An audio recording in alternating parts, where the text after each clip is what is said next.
Good morning. ये हमारी BSc part 2 organic chemistry की क्लास है। हमारा चैप्टर चल रहा है कार्बोक्सिलिक एसिड्स। कार्बोक्सिलिक एसिड्स में हम पढ़ रहे हैं एसिड डेरिवेटिव्स। जैसा कि मैंने बताया था आपको कि कार्बोक्सिलिक एसिड डेरिवेटिव्स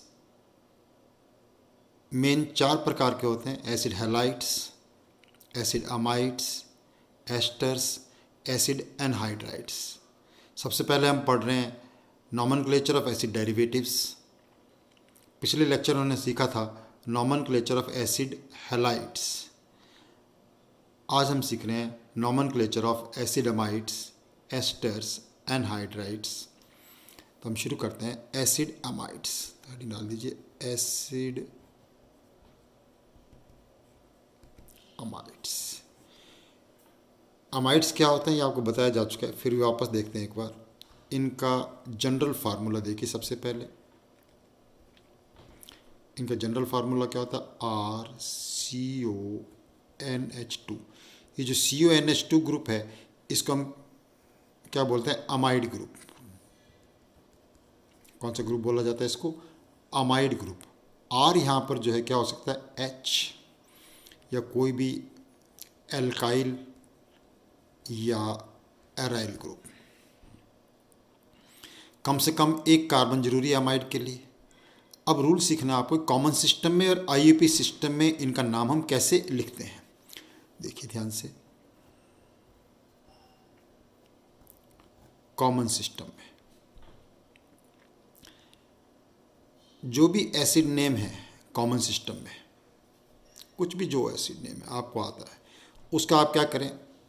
सफिक्स इक एसिड रिमूव कर दीजिए। सफिक्स इक एसिड मैंने क्या किया? माइनस। सफिक्स इक एसिड माइनस करके प्लस मैंने क्या कर दिया उसके अंदर? अमाइड। प्लस क्या कर दिया? अमाइड। तो क्या बन जाएगा हमारे पास?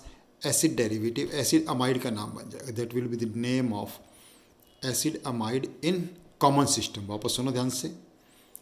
कॉमन सिस्टम में जो भी एसिड का नाम है, जब फॉर्मिक एसिड तो एक एसिड हटाएंगे और क्या लगा देंगे? अमाइड। एसिटिक एसिड एक एसिड हटा के क्या लगा देंगे? Amide. IUPAC system. IUPAC system में जो भी कॉरस्पॉन्डिंग एल्केन है, कितने कार्बन का एल्केन है एसिड में, उसका सफिक्स ई हटा दीजिए और ई हटा के क्या कर दीजिए? अमाइड लगा दीजिए। अब एल्केन क्या ई हटा कर हम अमाइड लगाएंगे तो नाम क्या बन जाएगा? एल्केनामाइड। ये आपको एल्केनामाइड, बस आपको ये ध्यान रखना एल्केनामाइड। अपने आप धीरे धीरे आपके टंग पे आ जाएगा, नाम लिखने में कभी दिक्कत नहीं आएगी। एल्केनामाइड। एल्केन मतलब क्या है? Corresponding alkene. कॉरस्पॉन्डिंग का मतलब कितने कार्बन का एसिड है, एसिड में जितने कार्बन है उस कार्बन का एल्केन का क्या नाम होता है? उसका ई हटाएंगे, अमाइड लगा देंगे, नाम क्या बन जाएगा? एल्केनामाइड। ये सब शुरू में देखना पड़ता है, आपको धीरे धीरे प्रैक्टिस हो जाएगी। एल्केनामाइड याद रहेगा आपको। कॉमन सिस्टम में एक एसिड हटा के अमाइड लगाना है और IUP सिस्टम में कॉरस्पॉन्डिंग एल्केन का ई हटा के क्या लगाना है अपने को? अमाइड लगाना है। मिनिमम एक कार्बन जरूरी है अमाइड बनने के लिए। अब मैं सभी एग्जाम्पल्स लूँगा, उनके कॉमन और IUPAC नाम हम देखेंगे। पहला एग्जाम्पल लिया हमने, H लगाया, HCONH2। नाम रूल के अनुसार मैं वैसे बोलूँ, वैसे आप सुनिएगा और तो आप लिखिए ध्यान से। अब एक कार्बन का कॉमन सिस्टम में जो एसिड है उसको क्या बोलते हैं? Formic acid. क्या बोलते हैं? Formic acid. तो मैंने रूल क्या बनाया? फॉर्म। एक एसिड हटाना है और क्या लगाना है? अमाइड। देखो नाम बन गया फॉर्मामाइड। फॉर्मामाइड। IUPAC में मैंने क्या बताया? एल्केनामाइड। एक कार्बन। अब एक कार्बन के एल्केन को हम क्या बोलते हैं? मीथेन। तो इसका नाम क्या हो जाएगा? मीथेनामाइड। मीथेनामाइड। दूसरा एग्जाम्पल लीजिए, और कोई आइसोमर पॉसिबल नहीं है इसका। CH3CONH2। देखिए दो कार्बन के एसिड को हम क्या बोलते हैं? Acetic acid. Acetic acid. एक एसिड हटा क्या लगाया? अमाइड। नाम क्या बन गया? एसिटामाइड। एसिटामाइड। और IUPAC में अगर हम नाम लिखना चाहेंगे तो IUPAC में देखो दो कार्बन को क्या बोलते हैं? एल्केन को। दो कार्बन के एल्केन को हम बोलते हैं इथेन। इथेन का ई हटाया और लगा दिया अमाइड, नाम बन गया इथेनामाइड, इथेनामाइड। और एग्जांपल लेते हैं, नेक्स्ट एग्जांपल,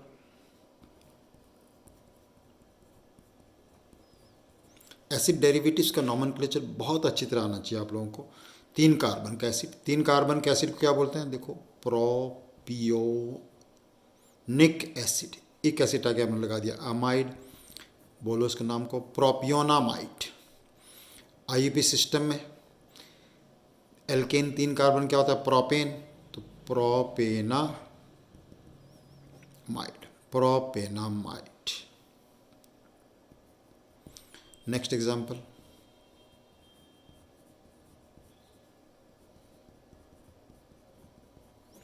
अभी देखिए 4 कार्बन, 4 कार्बन के एसिड को कॉमन सिस्टम हम क्या बोलते हैं, ब्यूटायरिक एसिड। तो ब्यूटायरिक एसिड इसका नाम क्या बन जाएगा, ब्यूटायरिक एसिड, ब्यूटायरिक एक एसिड क्या लगाया अमाइड, ब्यूटायरामाइड, ब्यूटायरामाइड। आईयूपीसी में इसको क्या बोलेंगे, एल्केनामाइड, 4 कार्बन का एल्केन ब्यूटेन, तो नाम बन गया इसका ब्यूटेनामाइड। नेक्स्ट एग्जांपल लें, इसी का आइसोमर बनाते हैं, एग्जांपल CH3CH2 CONH2 CONH2। अब देखिए अमाइड ग्रुप, कॉमन सिस्टम में अगर नंबरिंग करते हैं हम तो इस कार्बन क्या बोलते हैं अल्फ़ा, इसको बीटा। आईयूपी सिस्टम में हम नंबरिंग करेंगे, इसको क्या बोलेंगे कार्बन नंबर 1, इसको बोलेंगे 2, इसको बोलेंगे 3। पहले कॉमन सिस्टम में नाम लिखते हैं। देखो कॉमन सिस्टम में ये जो एसिड होता है इसे क्या बोलते हैं आइसोब्यूटायरिक एसिड, तो इसका नाम क्या हो जाएगा आइसोब्यूटायरामाइड, आइसोब्यूटायरामाइड। कॉमन सिस्टम में देखो हम अल्फ़ा पे अगर मिथाइल ग्रुप लगा है तो ऐसे लिखना चाहें तो अल्फ़ा मिथाइल। 3 कार्बन के एसिड को कॉमन सिस्टम में क्या बोलते हैं प्रोपियोनामाइड, तो नाम क्या बनेगा alpha methyl propionamide, alpha methyl propionamide. IUPAC देखिए ध्यान से, आईयूपीसी में 3 कार्बन की चेन, पोजीशन नंबर 2 पे कौन सा ग्रुप लगा है मिथाइल, तो नाम क्या बन जाएगा इसका 2 methyl propanamide, 2 methyl propanamide. Okay, common system पहचाने, जो कॉमन हम गलती करते हैं देखिए इसके अंदर, जब हम ऐसा नाम लिखेंगे हमें ध्यान रखना कि C और NH2 जब साथ साथ हैं ग्रुप अमाइड है, ऐसा नहीं कि इसको हम एमिनो कीटो, ये गलतियां करते हैं बच्चे शुरू में, ये अलग अलग नहीं, ध्यान रखना है C और NH2। डन। नेक्स्ट, अब मान लो हमारे पास साइक्लिक सिस्टम या एरोमेटिक सिस्टम में आ गया जी, ये नाम हमारे पास किस में आता है एरोमेटिक सिस्टम में। जैसे एरोमेटिक सिस्टम में लगाया CO और यहाँ लगा दिया H2N, amide group. Benzoic acid से नाम क्या बन गया बेंजामाइड, बेंजामाइड। साइक्लिक सिस्टम में ध्यान रखो कि CO जो NH2 ग्रुप होता है इसके लिए सफिक्स यूज़ करते हैं, और एज ए सफिक्स इसको क्या बोलते हैं कार्बोक्सामाइड,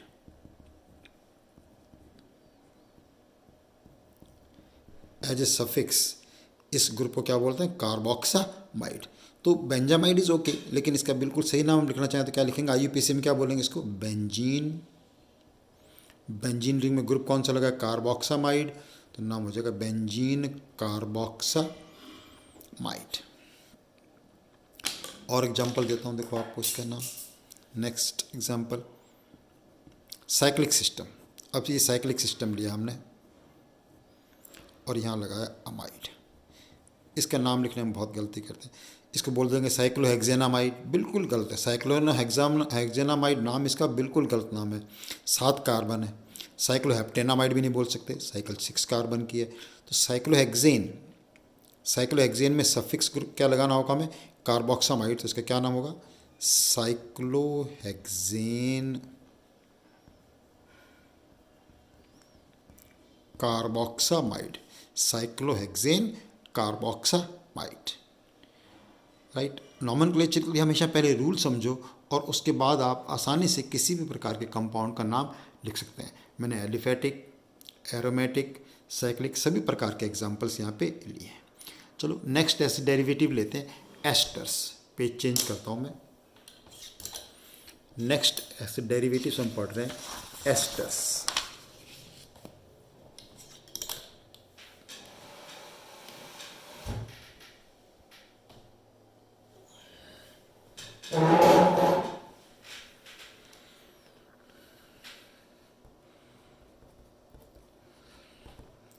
एस्टर्स का नाम लिखने में बहुत दिक्कत आती है बच्चों को, नॉर्मली मेरा एक्सपीरियंस ये कहता है। देखिए सबसे पहले हमें क्या लिखना है कि जनरल फार्मूला।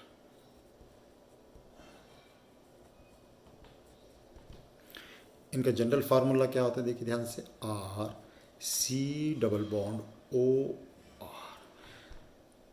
ये वाला जो आर है इसको मैं आर डैश लिख सकता हूँ, क्योंकि आर जो है यहाँ पे क्या हो सकता है, एच हो सकता है, कोई भी एल्काइल ग्रुप हो सकता है, कोई एराइल ग्रुप हो सकता है, लेकिन आर डैश जो है कभी एच नहीं हो सकता। आर डैश जो है क्या होगा, हमेशा एल्काइल या एराइल ग्रुप होगा, आर डैश। सबसे पहले हमें बताना फंक्शनल ग्रुप। फंक्शनल ग्रुप इसके अंदर क्या होगा, सी डबल बॉन्ड ओ ओ, बायोवेलेंट फंक्शनल ग्रुप है ये, सी डबल बॉन्ड ओ ओ। इसको शॉर्ट में हम ऐसे भी लिख सकते हैं, आर सी ओ ओ आर डैश। डन। अब देखिए नाम कैसे लिखना है इसका। इसका नाम लिखने के लिए बहुत ध्यान से आप रूल लिखिएगा, जो मैं बताऊंगा भी आपको, उसको नोट करना।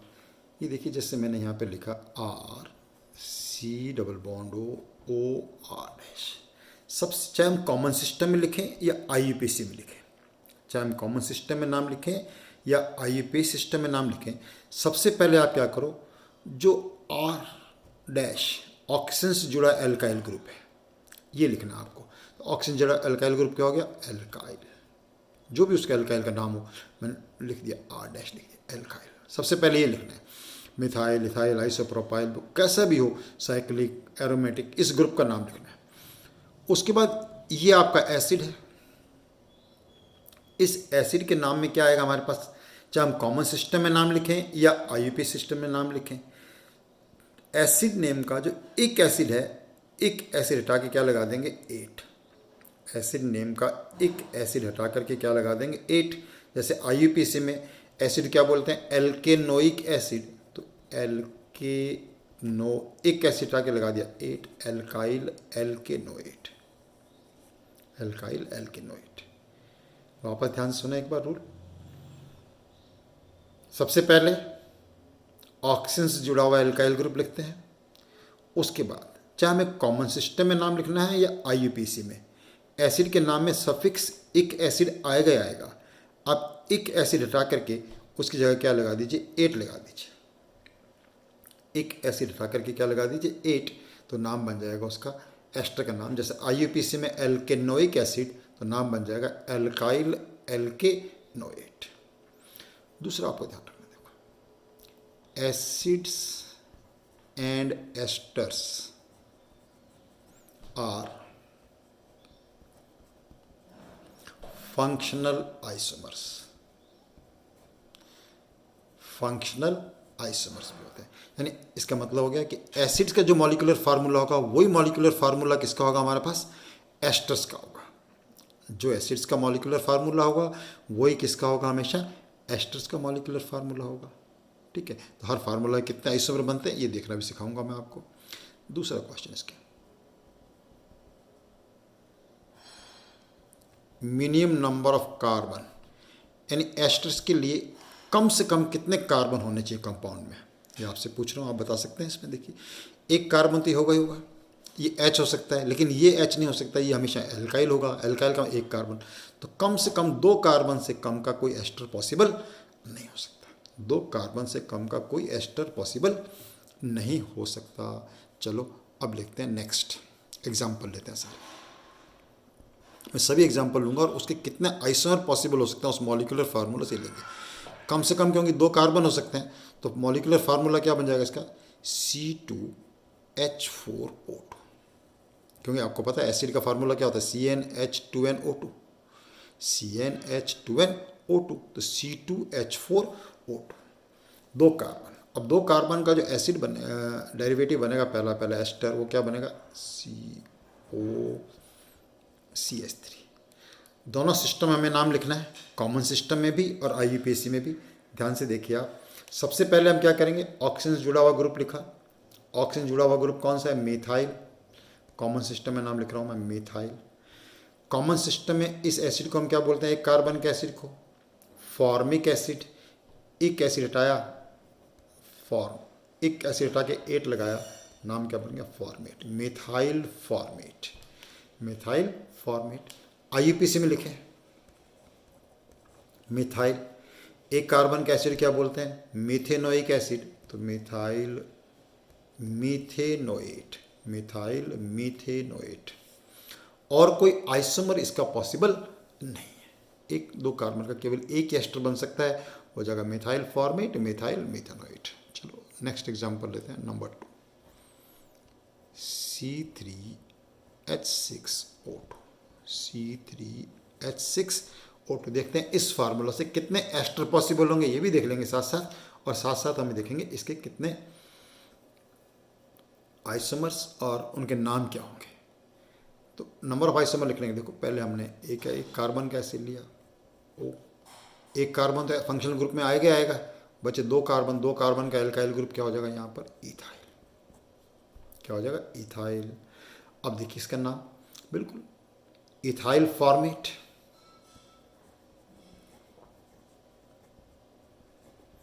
इथाइल IUPAC में क्या बोलेंगे इसको, इथाइल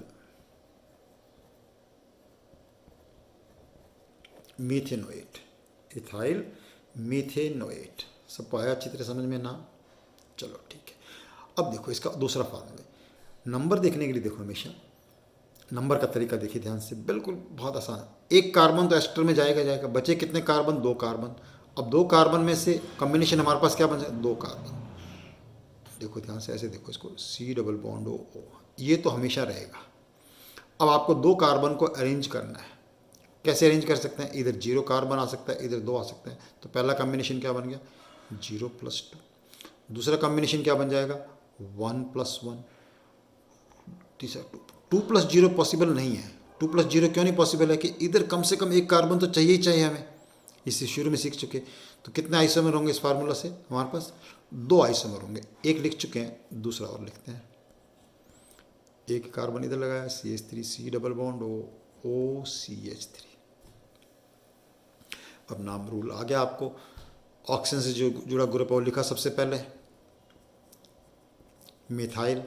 उसके बाद दो कार्बन का एसिड क्या बोलते हैं, acetic acid, acetate, methyl acetate.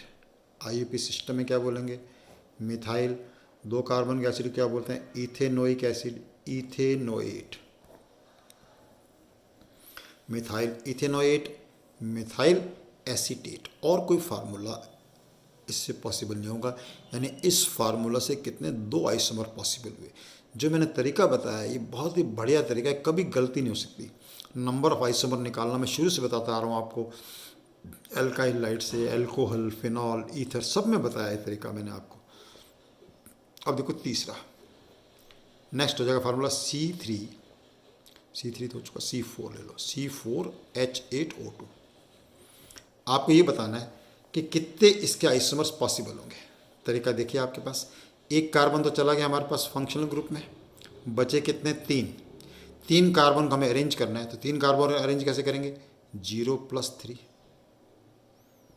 1+2, 2+1, इतने कॉम्बिनेशन पॉसिबल होंगे।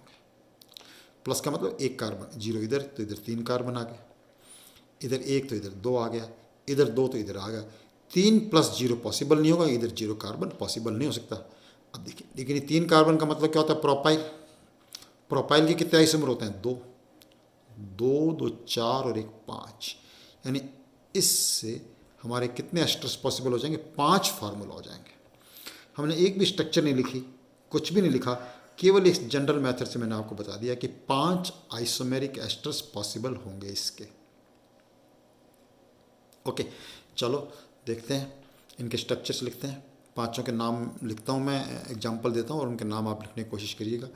HCO ओ, इधर हमने लिखा प्रोपाइल ग्रुप नंबर 1। दूसरा आइसोमर HCO, अभी प्रोपाइल था ना, प्रोपाइल का दूसरा आइसोमर क्या हो सकता है, आइसोप्रोपाइल, तो इधर आइसोप्रोपाइल ग्रुप लग सकता है। तीसरे में हमने क्या लिखा है 1+2, यानी इधर एक कार्बन लगाएंगे CH3COO C2H5। चौथा, इधर 2 कार्बन लगाया CH3CH2CO, बिल्कुल एक जैसे लगते हैं, देखो बहुत अलग है, इनके नाम बिल्कुल ही अलग होंगे। अब